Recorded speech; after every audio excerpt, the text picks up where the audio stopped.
Now, a 3-year vision is very clear. You can get very clear on it, and we encourage you to. Now, this 25-year vision, the clearer you can get on that, imagine the damage you can do. Because like just a 3-year vision has allowed you to compress time and move and move and move. It creates a sense of urgency. And also, I think that it's healthy to set goals that are so big that you can't conceive them. How do you find the will to fight back against a world that wants to keep you sedated, average, and stuck in place? Join us for the tools and strategies you need to create a life of abundance, discipline, and high achievement. This is the Tactical Empire with Jeff Smith.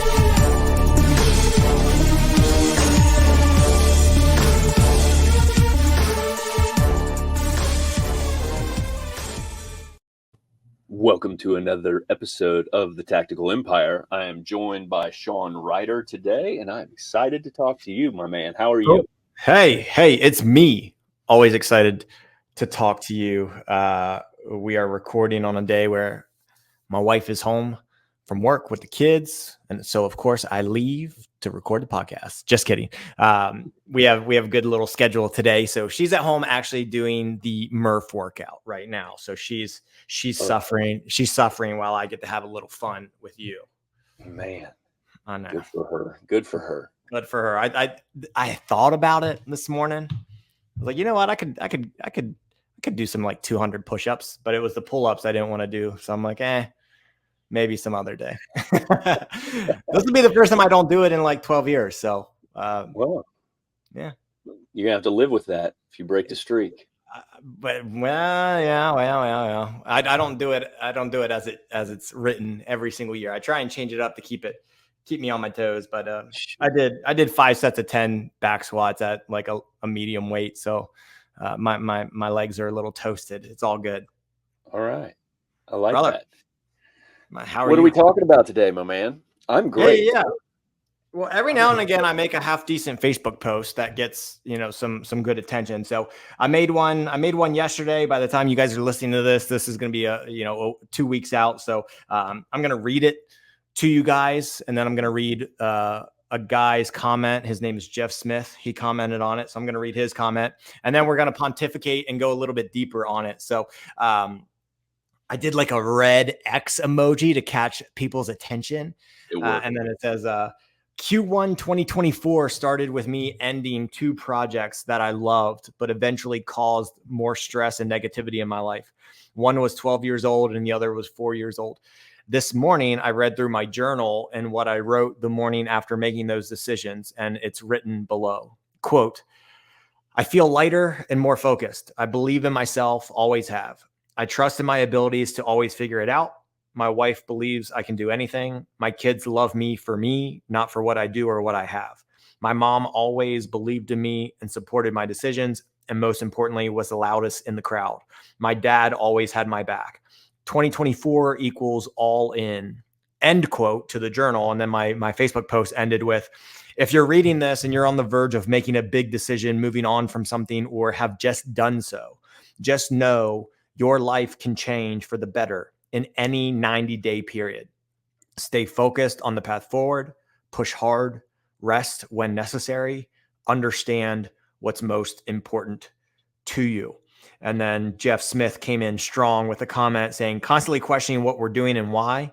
And this is serving me and my family's vision. Question mark to both of those. Those are questions that we should be asking ourselves all the time. Great advice, my man. Seems like you unlocked your next level by stepping away from the known and the comfortable. So that post and that comment wrap up a few recurring themes on the Tactical Empire and what we believe in our philosophy is, number one, having a 90-day plan to see where you want to be in the next 90 days. But part of that is questioning where you are right now, where you've come, how much progress you've made, but are the things that you're involved in, are the things you're doing, are the goals you're chasing, are they still serving you and your family and the vision? And the answer might be yes for quite a while, like it has been with those 2 projects. The answer was yes for 12 years. The answer was yes for 4 years.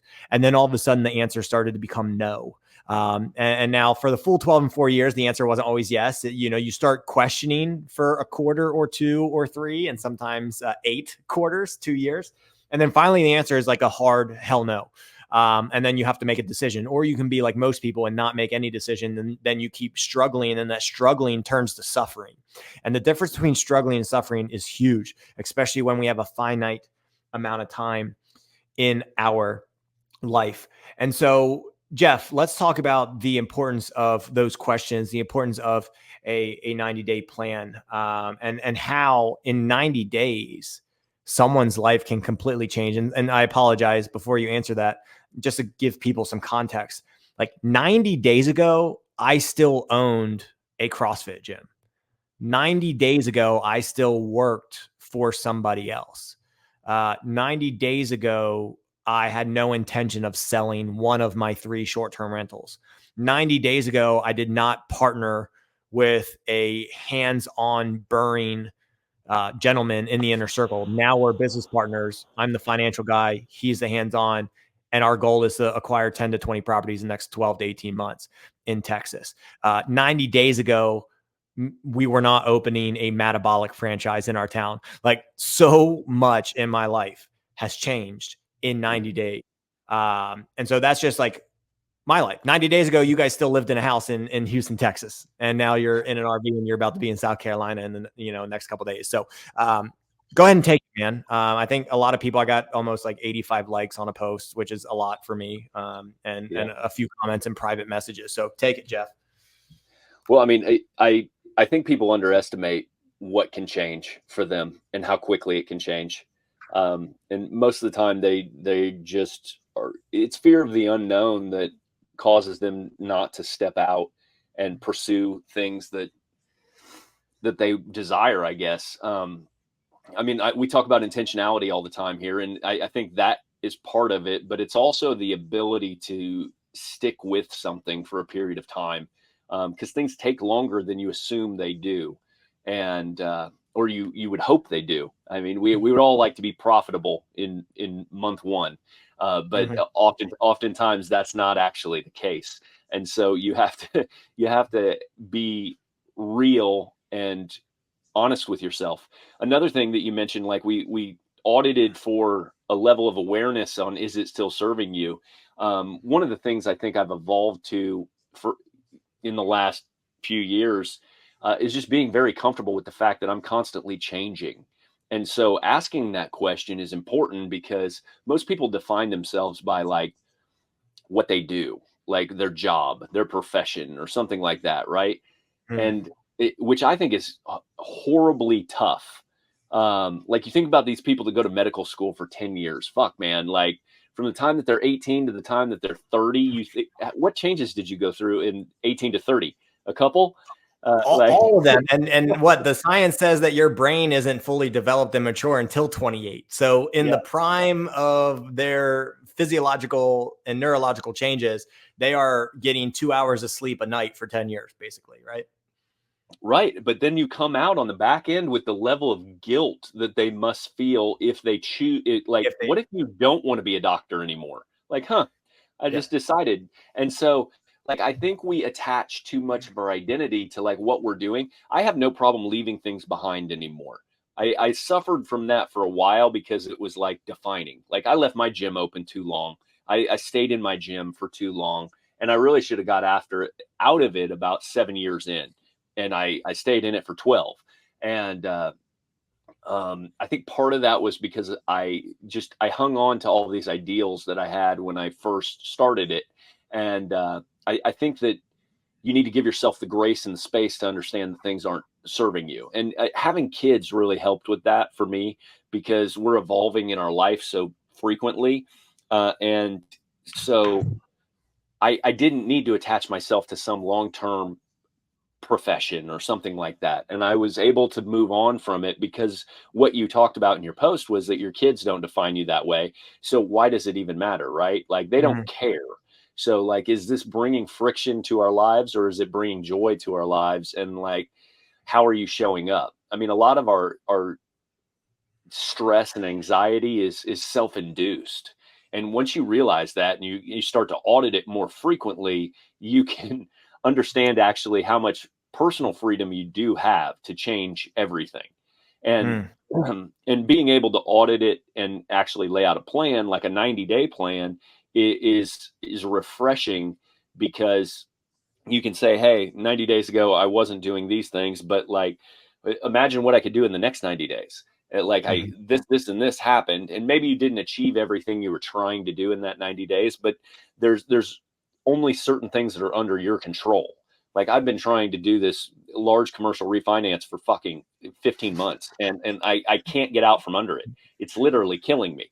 But I can only control what I can control. And like, did I do everything in that scenario to move it forward? Yes, I did.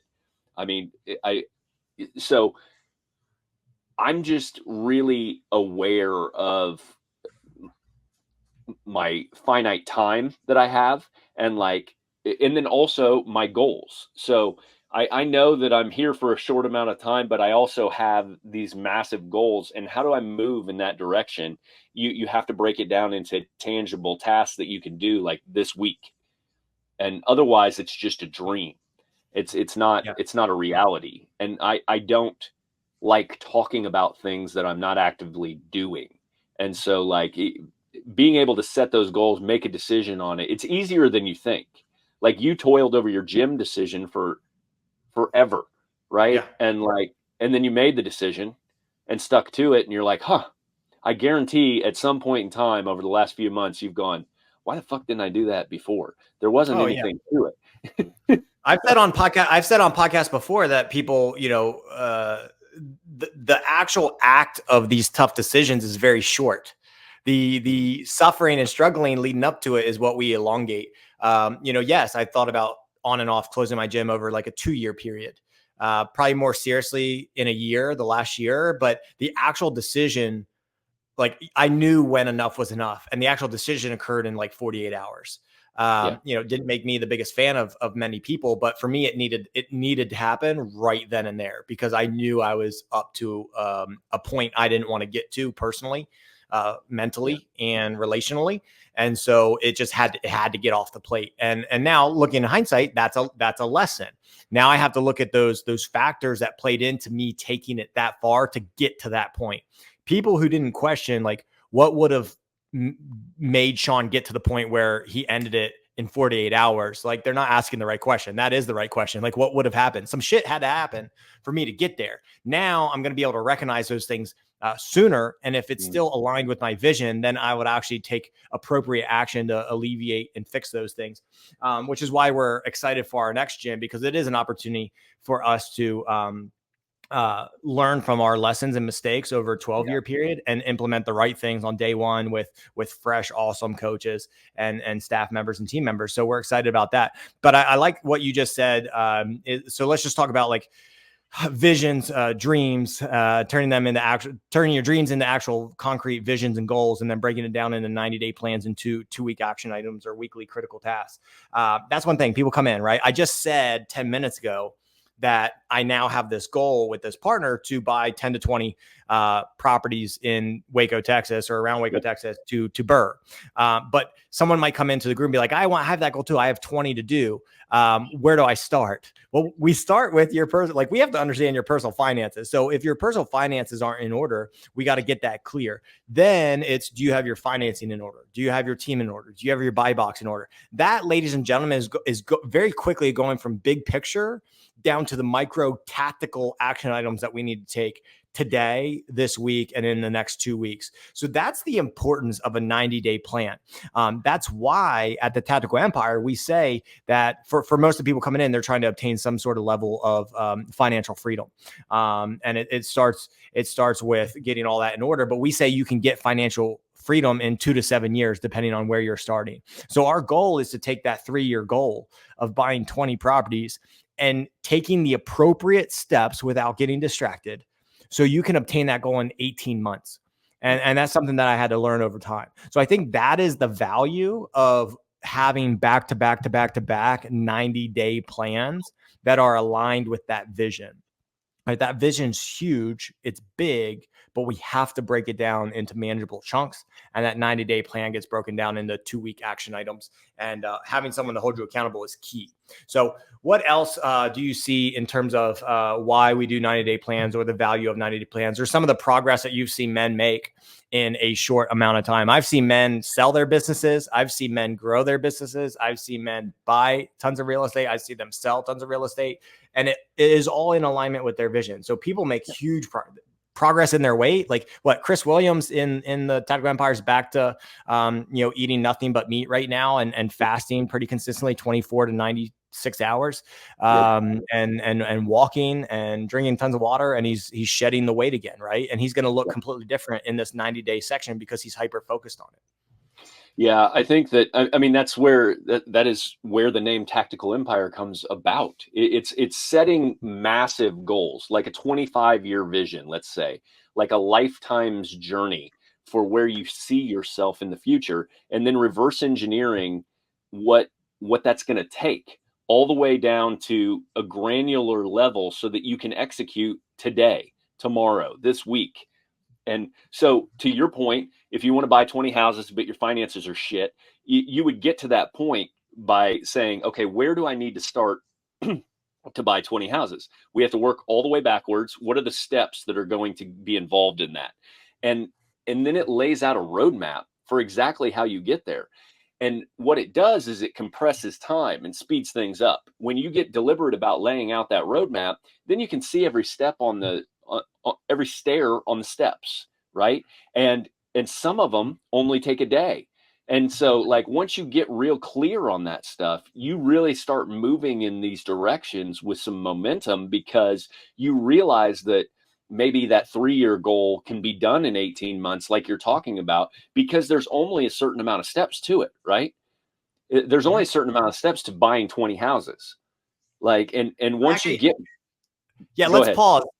Let's pause because on a previous episode, I talked about the gentleman that asked about asset-backed lending, and by the end of it, he's like, "Man, that's so smart." And I said this to him, then I repeated it to my wife when we got home. I'm like, "It's interesting that like when I explain that stuff, it sounds smart, but it's really only like doing 4 things over and over and over again: finding the right property that fits your buy box, rehabbing it, getting financing, finding a renter, and then doing it again." Like, it's literally 4 things. It's just learning those things and implementing them and getting better at them over time. So I think that reinforces what you just said. It's literally 3 to 4 things can get you what you want. And then just time is the factor that most people, they can't, it's just too far out, and they're living too much in the right moment now and the problems that they have. Some of them, they still have those problems because they haven't solved those. You got to solve your daily problems first before you can actually work on big projects, which we help with, some of the F's that we have there. But go ahead. You keep talking. I like that reinforcement. No, that point that you just made, like you said, there's only 4 things to it. I would add a 5th, and like, it's to deal with all the problems that you mentioned, like, because you're going to have issues with every single one. And so, like, you build confidence through dealing with those, though. Because most people would say, I'm going to buy 20 houses. They get into 2 or 3 of them. Then they've got a nightmare crackhead in one of their tenant. Like, most people never buy more than 3 houses in their investing career. So, like 92, I think the number, don't quote me on this, but I think the number last time I checked was 92% of real estate investors own, quote unquote, real estate investors own 3 or less houses. And so, what that tells me is the chasm between actually creating financial freedom through real estate it ends right there. From 3 to 10 is where like their dead man zone is, because like most people can't get to like economies of scale. They don't have the patience. They can't deal with the small returns at that level, and they just don't see it working out for themselves. But if you can get to 10 or 20, like, then you see the compounding interest of your time and staying in there. And then you start to get the returns. You start to get more economies of scale. It actually returns an actual paycheck of some substance. And because most people, I mean, I've talked about this ad nauseum with long-term rentals. I mean, like, $200 to $600 a month isn't fucking tripping anybody's trigger, right? And like, you've now leveraged this $200,000 house. You've got a big bank loan. You threw out $40,000 of your own money, like whatever it is, right, to get there. And you're like, that's it. And that's why most people peter out in the process, because that's it. Like, they're popping bottles and celebrating that first rental property with him and his wife, whatever, me and my wife. And like, by the time you get to 2 or 3, you're just now making $750 a month. And you're like, what the fuck? And so like, you got to sell that to your spouse. You got to stay in the daily grind. You got the water heater that went out and ate up 6 months of your profitability from that one single property. I mean, there's just a lot of reasons people don't make it, but like, it ultimately, you have to dedicate yourself and commit to yourself that like, that's where we're going. And so, and that's why it's helpful to people to do the vision exercise too, though, because ultimately throughout building that vision, you're like, this is why we're doing all of this. And if we quit, where do we go? We settle for this, right? Nothing changes. And so like, you have to just have that undying commitment to yourself to change what your circumstance is or whatever, right?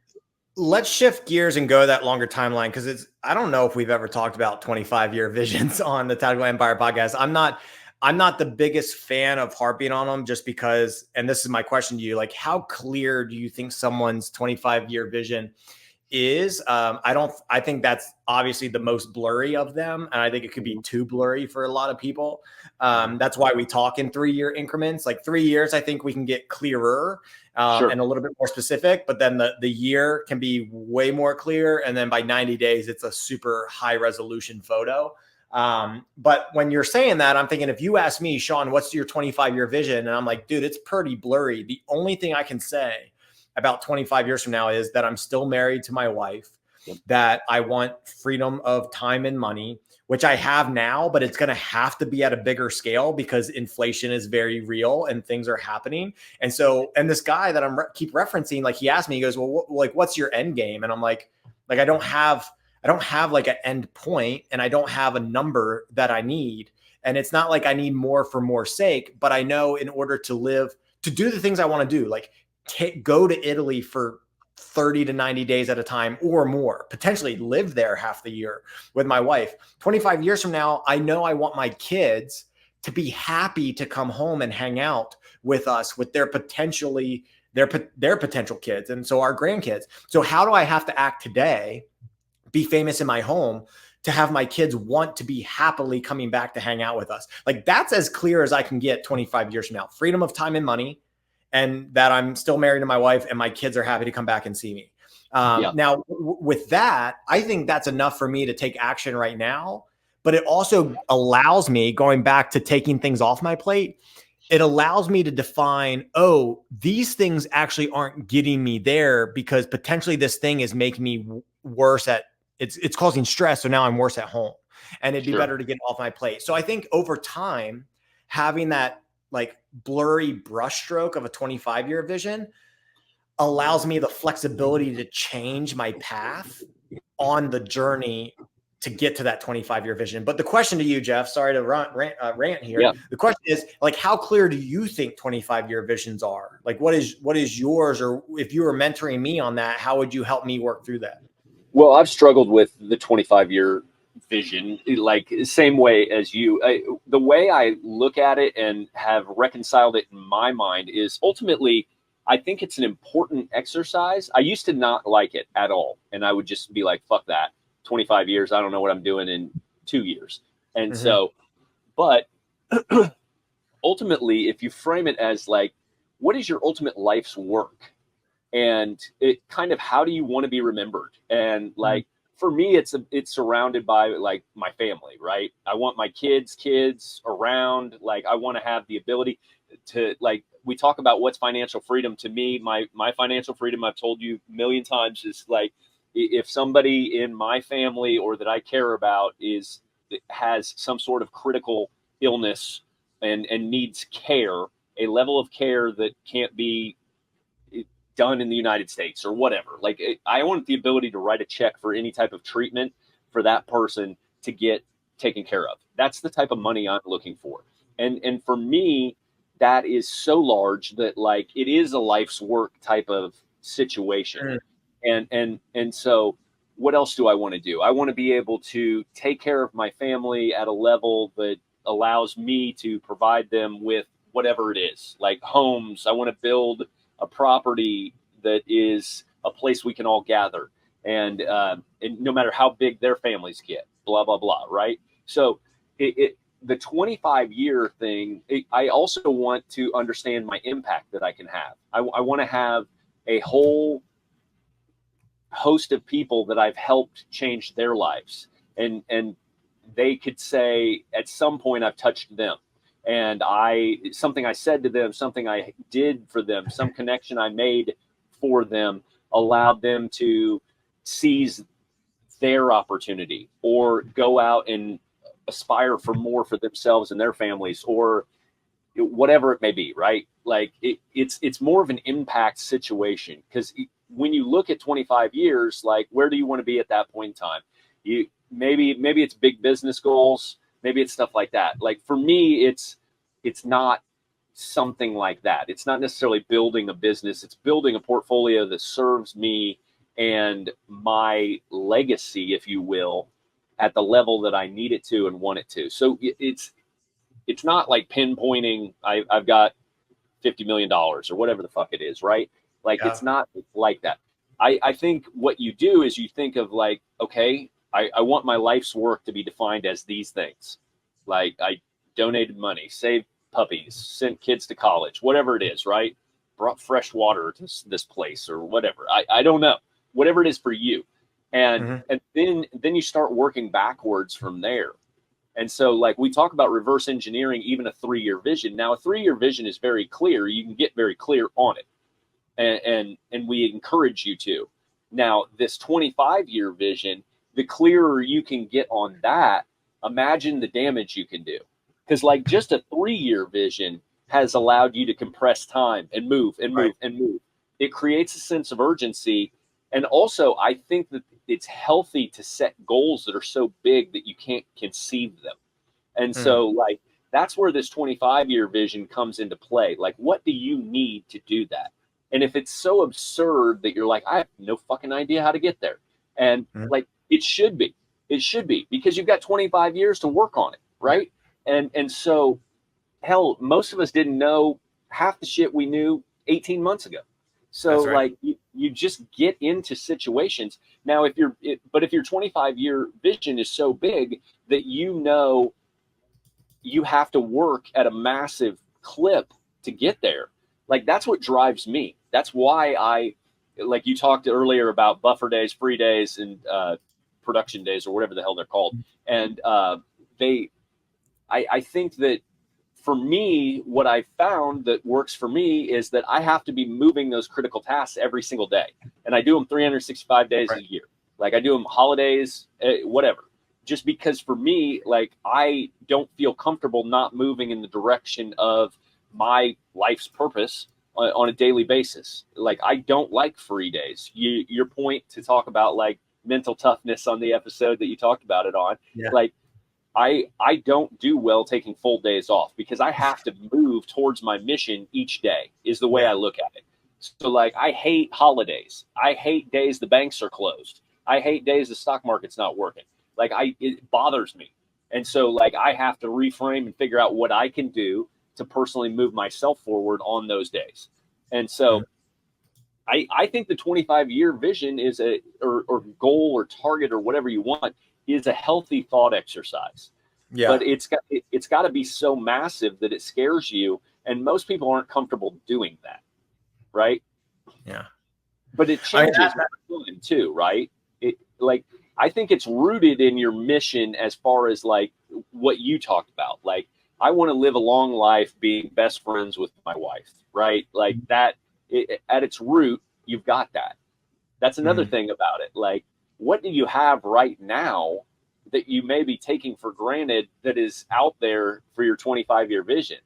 Like, I want my kids to have a good relationship with me. Well, am I working on that today?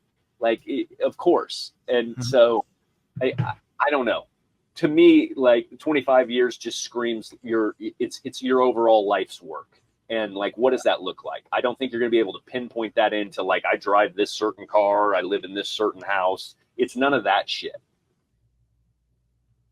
Well, I think that's a beautiful form of mentorship that you just gave me, because that's going to be what I think about on the next few days worth of walks. I think defining your 25-year vision as your life's work, that clicks in my brain.